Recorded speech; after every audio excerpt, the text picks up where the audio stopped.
Capítulo cuarto. Tantas veces la muerte. Muy buenos días, desde Huamanga, Ayacucho, vía microondas, informamos que esta mañana 2 embarcaciones más naufragaron en las turbulentas aguas del río Apurímac. Los moradores del centro poblado de Limatambo señalan que ambas embarcaciones pernoctaron en su comunidad y al amanecer intentaron cruzar la zona denominada El Itígalo sin conseguirlo. Se calcula unas 50 personas desaparecidas.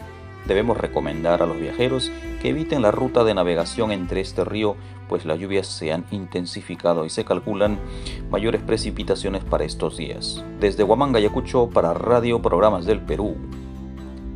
Enrique no terminó de escuchar la noticia vespertina. Apagó el radiotransmisor a pilas que tenía, miró fijamente al techo durante algunos minutos, respiró muy hondo, secó sus lágrimas y salió a comprar el pan para el desayuno.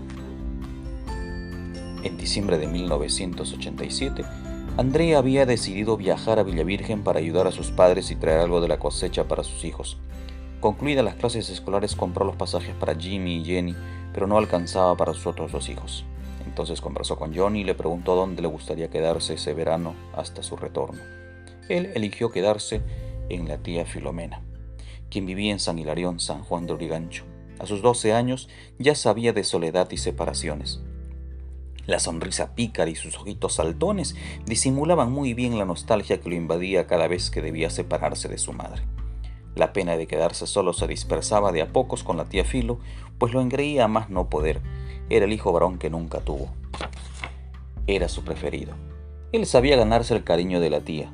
Ayudaba en la casa, en el puesto del mercado, con los animales del corral, con los perros. Johnny sabía quedarse solo. Enrique seguía soñando con el retorno de su padre a casa. Se quedó a vivir en Víctor Rebolaya de la Torre y fantaseaba con la reconstitución del matrimonio entre sus padres. La ilusión se fue muriendo de a pocos hasta que en 1990 decidió abandonar también a su padre y partir en busca de su madre. Esta vez sería para siempre. Por esos días de diciembre de 1987, José Raúl trabajaba conduciendo una camioneta rural y no estaba muy cómodo con que su hijo mayor se hubiera quedado en Lima. Hubiese preferido que viajara con su madre. Tenerlo en casa era demasiada responsabilidad para alguien acostumbrado a la libertad y a la soledad como él. Enrique tuvo una serie de eventos terribles ese mes. La noticia de la caída del Fokker F-27 a principios de mes no terminaba de cerrar el dolor de perder a la mejor generación de futbolistas que pudo tener el club de sus amores. La radio acompañaba esas noches de soledad eternas que le enseñaron a convivir con los miedos y los fantasmas.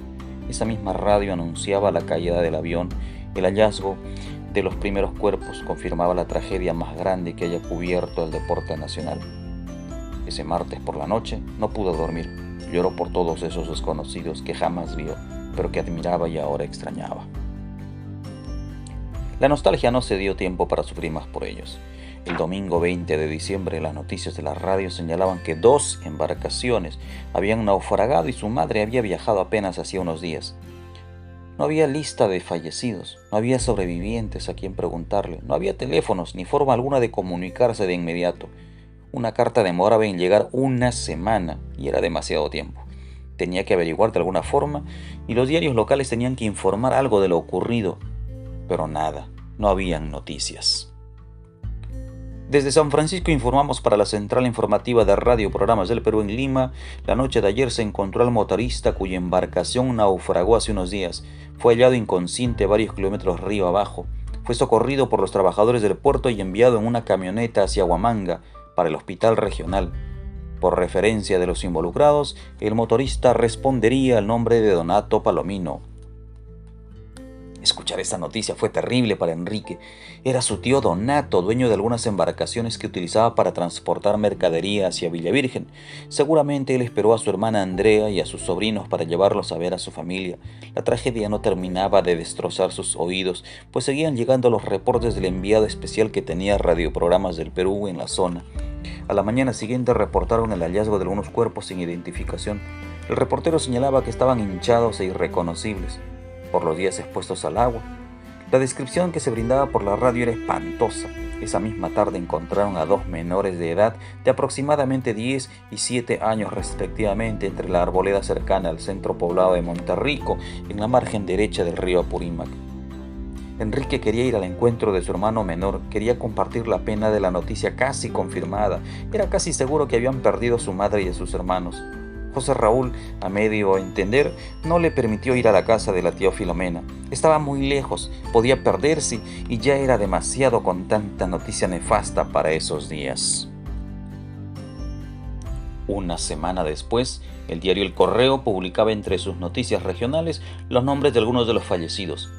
Leer la lista de muertos fue asqueroso para él. Terminó vomitando después del desayuno. Sus intestinos expulsaron todo lo que pudieron.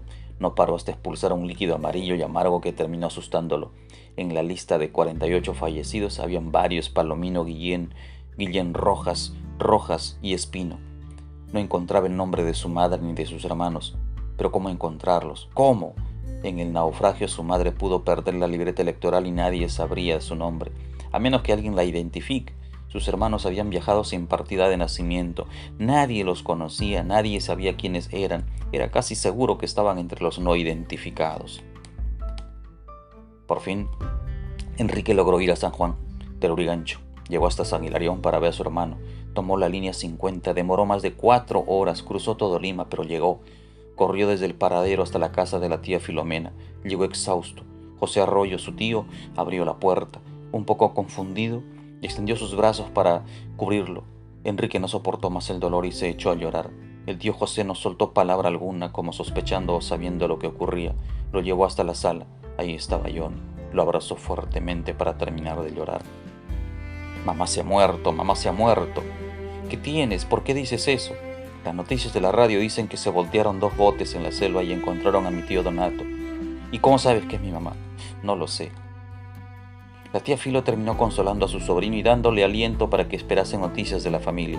Solo era una posibilidad, pero no había nada confirmado para asegurar que su madre y sus hermanos habían muerto en las aguas del río Apurímac.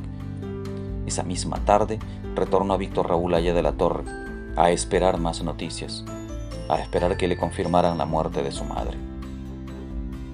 Johnny quedó preocupado con lo que su hermano había referido, pero no le quedaba tiempo para pensar en esas cosas. Quedarse solo en casa de los tíos no era lo que más le agradaba. Él siempre le decía sí a todo lo que su madre le pedía. Tenía un carácter muy particular, siempre estaba acompañado de una sonrisa para cada cosa que hacía. Tenía una mirada que encandilaba a la familia. Los ojitos que se formaban en sus mejillas redondeaban la chispa que la familia esperaba en él siempre. Con el paso de las semanas, esa chispa también se fue desapareciendo y la melancolía terminó por embargarlo. Le pidió a sus tíos que lo enviaran a casa de su hermano Enrique. Ellos se opusieron inicialmente, pero al verlo tan deprimido y cada vez más apático, optaron por embarcarlo y pedirle que se cuide. Johnny llegó a casa de su hermano. Se abrazaron fuertemente en un encuentro silencioso y doloroso. Ninguno lloró, como resignados a la noticia que no terminaba de confirmarse. Se acompañaron esas semanas de incertidumbre y congoja. Se acompañaron muchas veces, muchos años más. Para la quincena de marzo su madre ya debía retornar de ese viaje, pero pasaban los días y no había noticias de ella. Pronto empezarían las clases y ella seguía ausente, seguía lejana. Era usual que demorara unos días, pero ya no podían soportar más tanta incertidumbre. Informamos a nuestros radioyentes que las lluvias se han intensificado en las regiones como Ayacucho.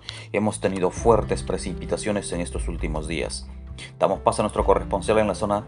Gracias, Lima, aquí para informar la tragedia nuevamente enluta a nuestro pueblo. Se ha registrado una desgracia en las cercanías al puerto de San Francisco. Esta vez el naufragio de una embarcación ha cobrado la vida de 13 personas. Entre los pocos sobrevivientes se encuentra el mítico motorista apodado El Mago, quien señala que venían de Lechemayo y luego de 8 horas de viaje. A pocos minutos de arribar al puerto, un enorme tronco golpeó los 2 motores de la nave y terminó partiéndola en 2. Enrique y Johnny se abrazaron y empezaron a llorar con tanta rabia que parecían estar gritando de dolor. El llanto alertó a la señora Macaria, quien fue de inmediato para verlos. No terminaba de entender lo que le explicaban los hermanos, cuando escucharon unos golpes en la puerta acompañados de una voz cansada pero conocida. Abre la puerta, hijito, ven, ayúdanos con estas cosas. Ya llegamos, Enrique. Abre la puerta, hijito, ya llegamos.